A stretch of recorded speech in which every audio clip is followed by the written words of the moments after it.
It is one of my many regrets in life. This past August the 10th, 2023, Anno Domini, in the year of our Lord, you, Mr. C, Mr. Canady, you turned 89 years young. Now, when I first met you, you were 87. That was in June of 2021, and the joke of the year I made the whole time I knew you, the first time I met you, was you were the Gettysburg age, 4-7. The score is a generation, or is 20 years. So 4-7 is 87. So you're 87 years young when I first met you. Then you turned 88. And so I said, well, I had 4-7, the Gettysburg age, the Lincoln number, the beginning of mimetic political speech, the Gettysburg Address. So what would 88 be? Well, I came up with Rocket 88, the first rock and roll song. So, you're the music man. And just this past August, yes, several months ago, albeit, you turned 89. Now, I did come up with something for 89 before you turned 89, and we met several times, and just for one reason or another, it just never quite worked out, me bringing up that fact that you turned 89. Well, I'm going to do that just now after I hit this little this little camera over here. You, good sir, are 89 years young as of a few months ago. Yeah. And so I came up with, and if anyone has a better nickname for 89, I'm all ears, like Ross Perot. But what I came up with was 89X, the radio station here. Lee is the new 89X. I say Lee is the new 89X because 89X is sort of like the alternative radio station here in Metro Detroit.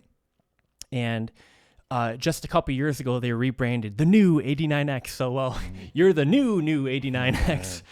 And Lee Canady is the new 89X. And this Christmas of 2023, we will film The Night Lee Stole Christmas as our ultimate Lee Canady Christmas special.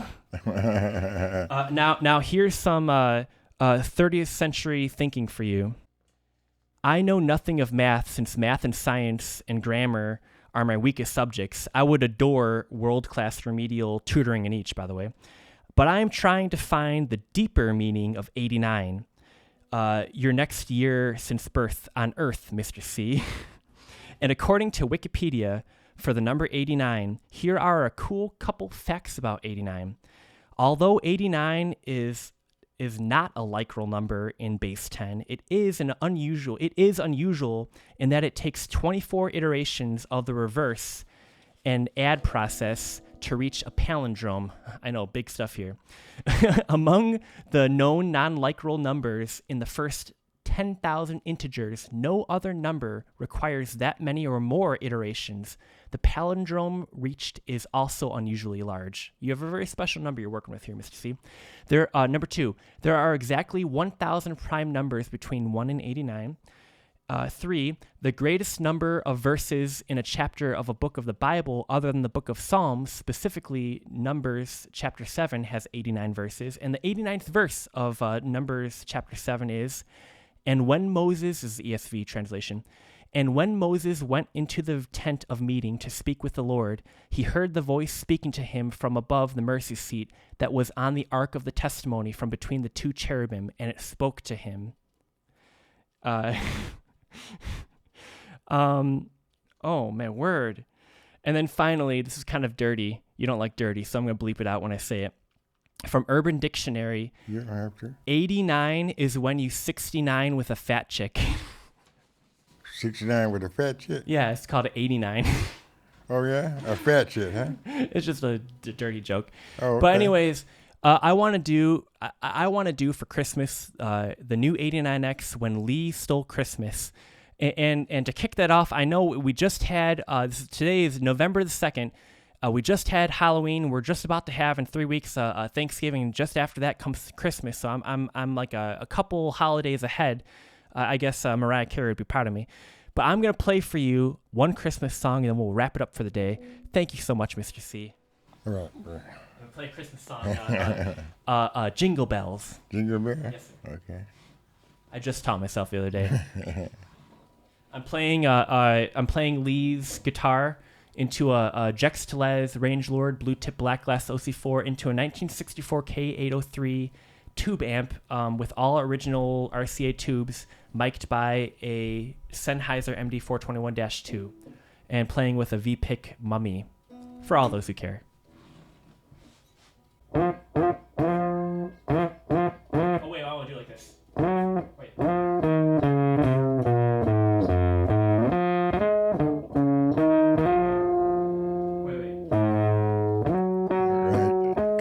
Down a little bit. Oh, yeah. I won't. Wait, better now? Better? Yeah. Better, right? No, yeah, I don't want to stir the neighbors. You know how long, how much. Wait, let me turn my mic up then. Okay. I think I'm better without this then. That's better.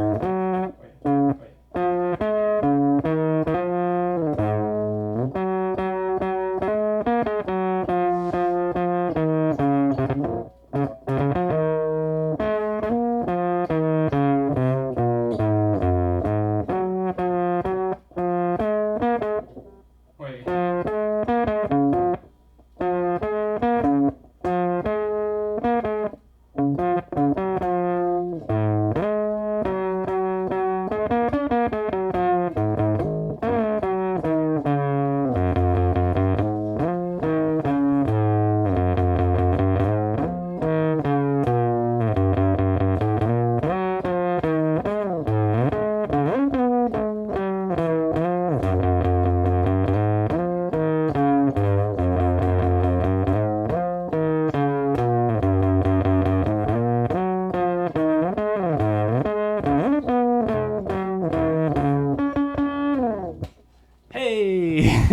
Jingle bells. You play it. I'm just looking how you put your hand on the guitar. I mean, I'm going like this right here. Yeah.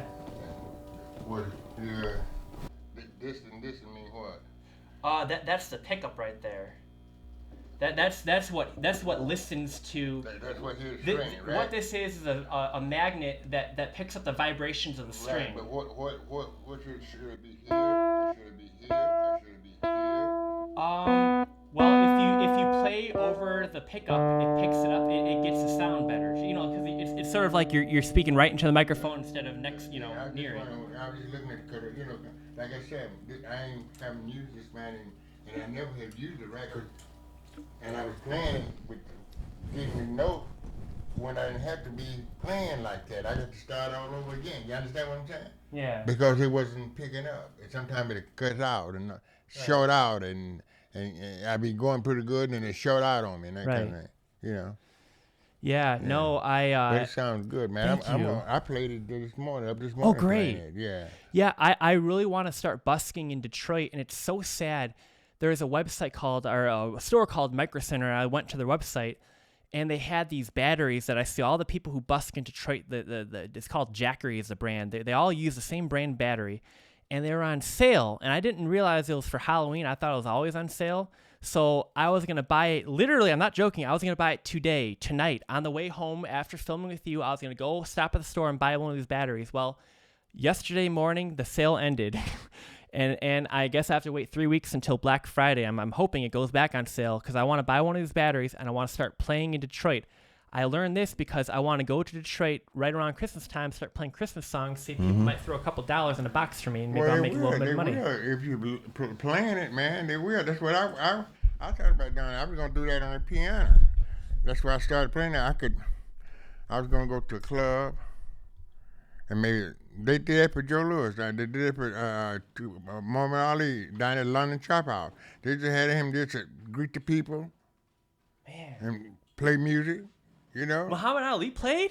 No, his sparring partner. I can't call. He's come. Well, he did that. I see he's coming to the store all the time, and I just know him. I can't call his name. Last time I saw him, he's trunk mark. I was on the bus, and he was on the bus too. I didn't let him know. Say anything to him because he's not at his head right.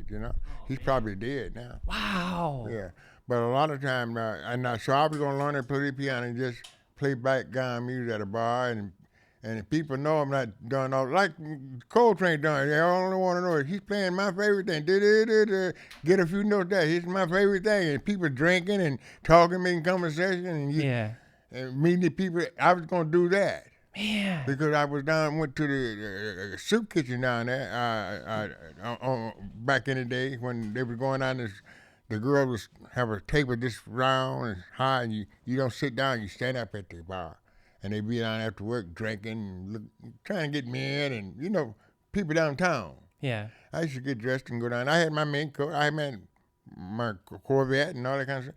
So one day, me and this girl went down there for dinner, one evening. She worked at the Pinnacle. Her picture used to be on that thing back there. Anyway, there wasn't nobody in the bar but me and her, and the bartender behind there, some people in the back in the kitchen. And it was in the evening. And I said, you mind if I play the piano? He said, yeah, go ahead. I just sat down at the piano and I just started playing, man. Just started playing. I had the rhythm, just playing. Yeah. And the people came from the back, opened the door and looking out. And I froze. Man. They was enjoying it. Now this was by the DeQuinder Cut, right? There was a soup kitchen. Am I right? Is that where it happened? Yeah, down by the river, on the riverfront. Was it a soup kitchen at the time? You know what?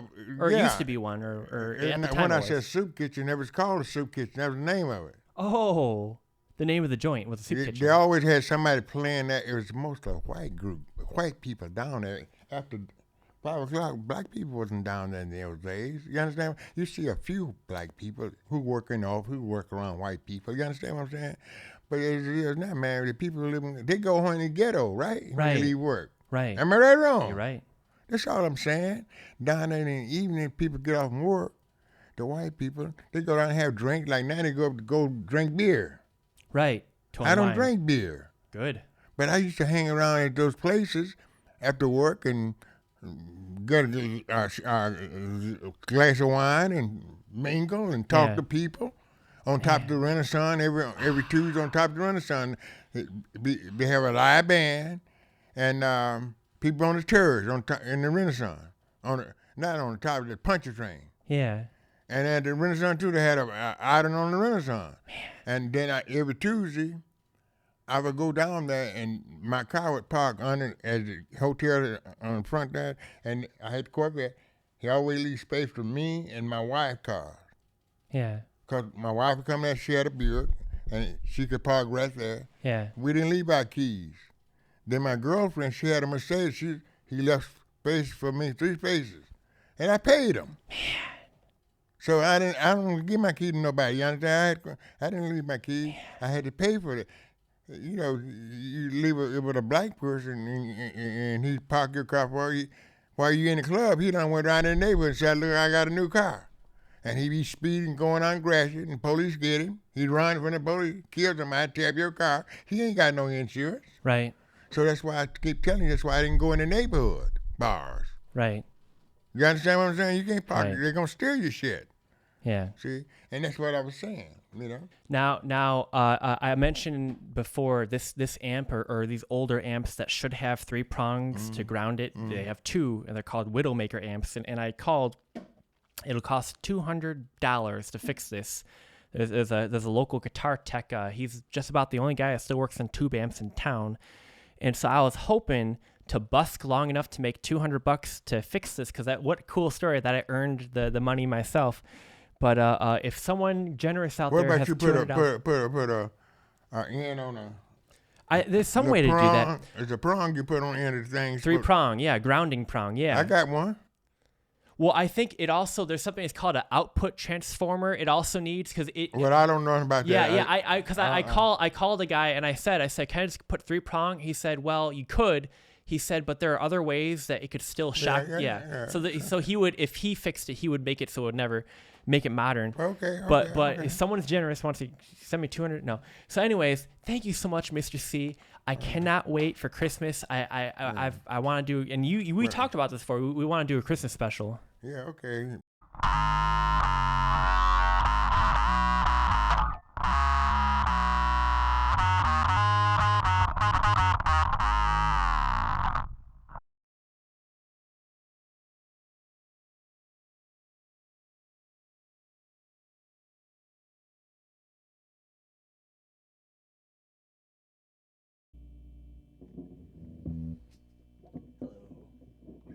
Hello.